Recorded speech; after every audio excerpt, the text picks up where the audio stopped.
Hey everybody, what is up? Welcome back to Final Trade.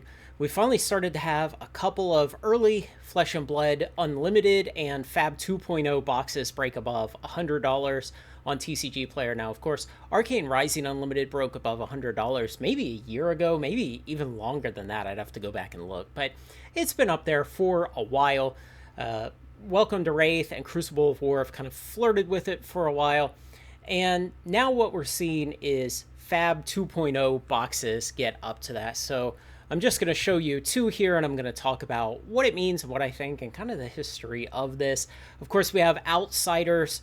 When you add the shipping cost onto that, that comes out to what, $128 per box. And you can see the ascent has been pretty good in the last couple of days. Wow, somebody just came in and cleaned them out. Somebody said, well, now's the time. I'm going to come in and buy all these out.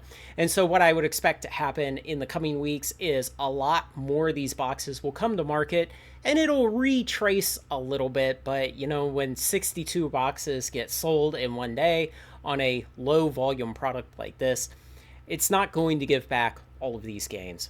And this was the third expansion of the FAB 2.0 era, which, of course, started after Everfest. Everfest was the sixth expansion of Flesh and Blood, and so after that they announced FAB 2.0. They went away from the model of doing first edition boxes and unlimited edition boxes.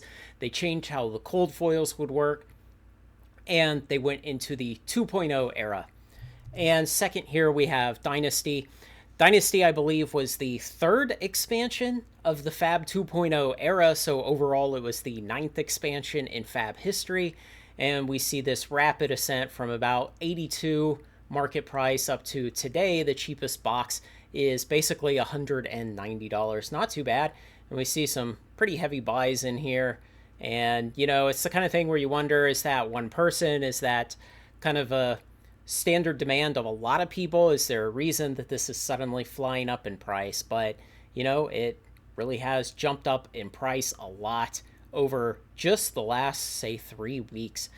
And, you know, there were ideas early on that maybe this couldn't happen.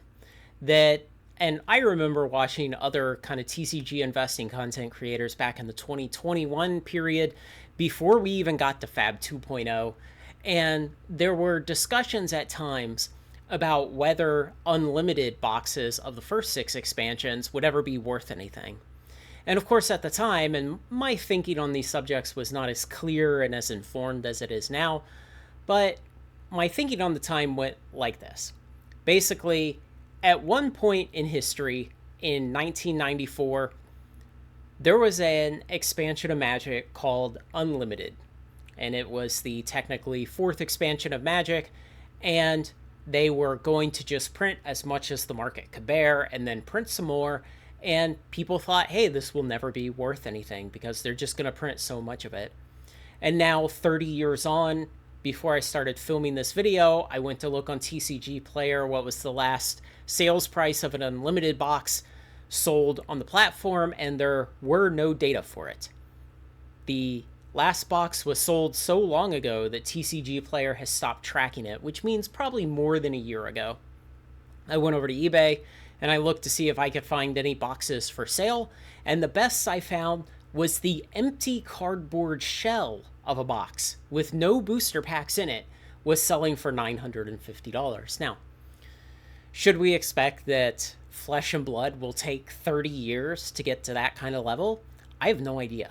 I don't know. And, you know, Magic's going to look a lot different 30 years from now than it does today, and that's going to influence what happens to Flesh and Blood. Will Flesh and Blood be around 30 years from now? Will it be a 35-year-old card game? Who knows? That's way too hard to predict, going way too far out there in an industry like this. But something that struck me at the very beginning of Flesh and Blood, and even when I would see those conversations in 2021 and 22 about whether unlimited boxes would ever have real value and ever be collector's items, it was that people destroy these things for fun. You know, there's a limited amount in the world, and maybe on the day of release that amount is too much. But the amount only goes down after a product is out of print. And so even a product that's advertised as unlimited will eventually be rare. And I think that confused a lot of people, along with the fact that at the beginning of Flesh and Blood's life, it was new. And that's a little tautological to say, but people kind of had this, they had no history to base their thinking off of. And not everyone said, well, what were the comparable historical events in Magic, in Pokemon, in other games, in other collectibles where people destroy the collectible for fun? And so for me, I don't want to say it seemed obvious, but it seemed likely that yes, unlimited boxes would eventually have value, that yes, FAB 2.0 boxes would eventually have value. And I remember I made a video right after FAB 2.0 was announced, and I was excited about FAB 2.0. And I was kind of the minority in the TCG investing market at the time, because a lot of people saw the movement away from first edition boxes and unlimited boxes and into the FAB 2.0 paradigm where there was just one type of box. It would be reprinted if the market needed it. A lot of people in the investing space saw that as very bad for investing because there would no longer be this essentially a land rush at the start of an expansion to get those first edition boxes and pack them away in your closet. But when I looked at the updates for FAB 2.0 and everything they were doing for the game, I said, this makes the game more playable. It makes it more accessible to players. It means that if the market at some point in the future for some expansion goes absolutely nuts and it drives the price through the roof way too early in the expansion's lifetime, Legend Story can go back to the printers and print more and bring the price down and keep the game accessible. The cold foils were going to be reprinted because they would be inserted into that reprint of boxes. And so the kind of short-sighted view was, this is bad because we no longer have first edition boxes. And look, Welcome to Wraith first edition went up to, I don't even remember, $2,000, $3,000 at some point. But these are rare collectibles that people destroy for fun. And even a product that is unlimited while it's in print will eventually go out of print. And then the number of boxes only goes down every day. And here we are. Like I always say, and yet here we are. The price is $190 for this Dynasty box, the third Flesh and Blood 2.0 expansion. You know, it was going to take some time to get here. Flesh and Blood is still a small game compared to Magic and Pokemon in terms of sales, in terms of, market penetration and things like that. But the reality is they have 5 more years of experience running the game. They have 5 years of lessons learned. They have 5 years of trust with card stores, 5 years of relationships within the entire ecosystem. And so we should expect to see this. And we should have predicted it early on. And like I said, I'm not going to say it was obvious, but it seemed likely that in 2023, I believe it was when, it was late 22. Yeah, it was late 22 when FAB 2.0 was announced. That at that time, we should have said, well, okay, yes, these are still rare collectibles that people destroy for fun. And in the future, they will still have value as long as Flesh and Blood makes it.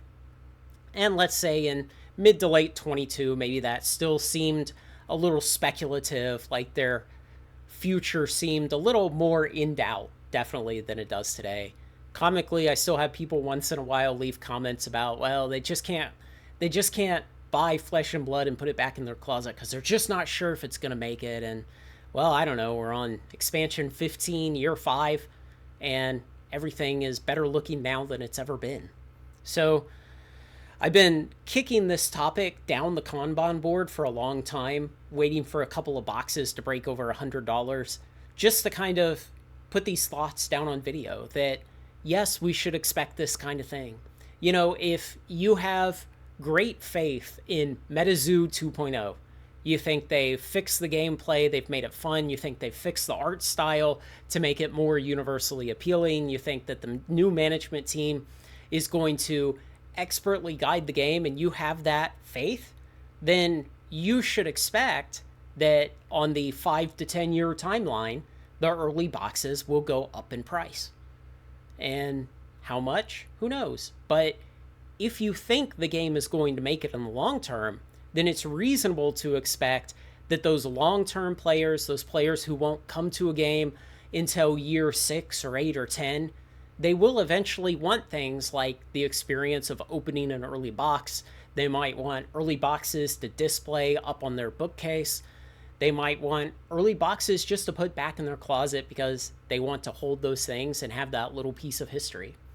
So we should expect that kind of thing to happen with other games too, as long as you have conviction that those other games are going to make it on the long term. And for me, all of those other games right now are still just too speculative for me. Things like One Piece, made by a company that has a history of destroying games.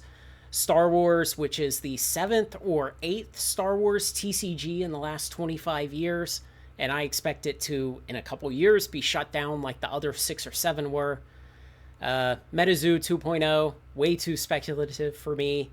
Sorcery, even, because they've taken such a, let's say, a different business model towards expansion pace and things like that.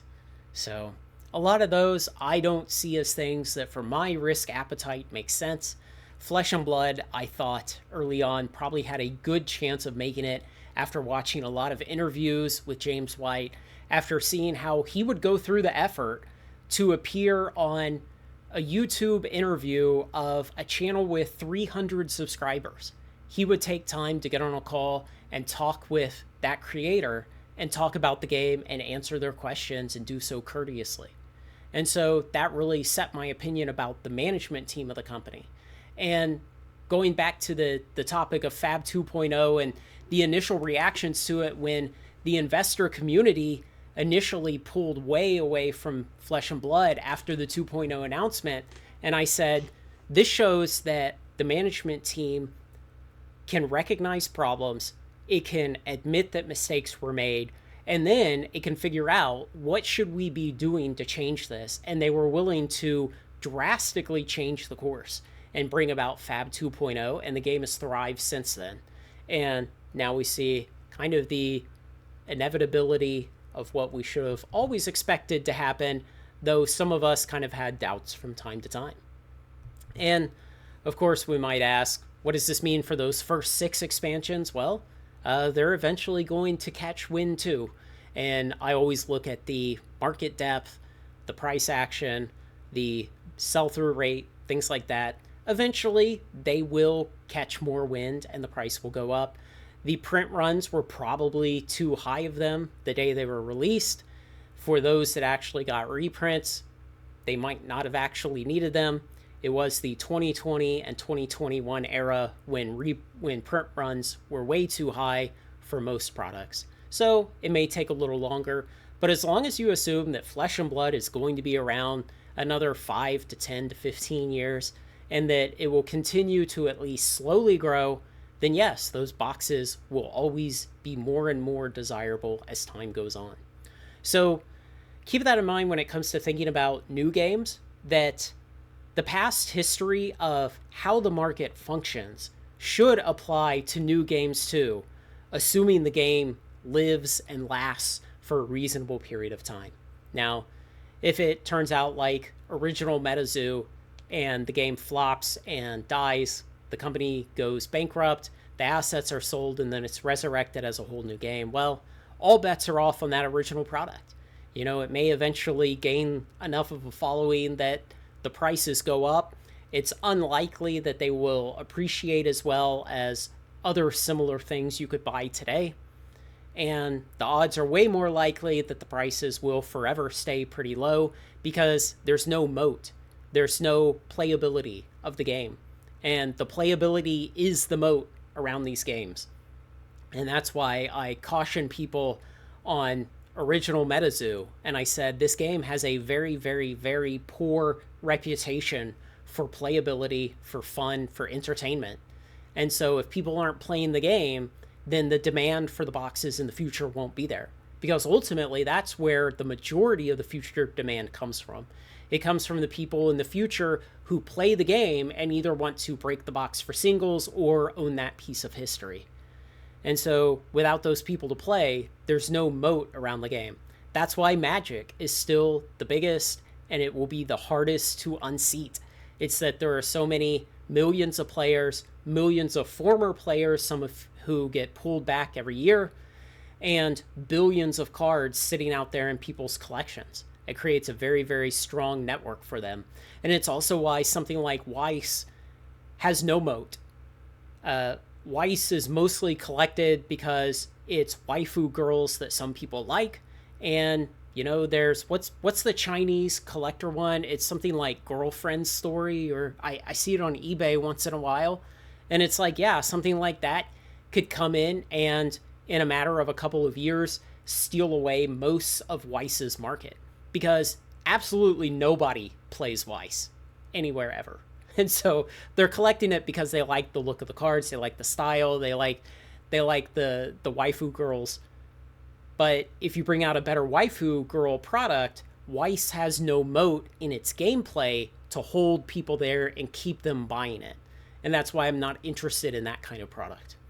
So once Flesh and Blood showed that, yes, the game is fun, the game is renowned for how good it is, and it has lively competitive play all the way to the world level, and the management team understood metagaming and how to keep the meta healthy, how to guide the meta along gently in order to keep players interested. And so that's what, in my mind, years ago, was going to build the huge moat around Flesh and Blood that would make putting boxes back in the closet reasonable to do in the 21, 22, 23 timeframe.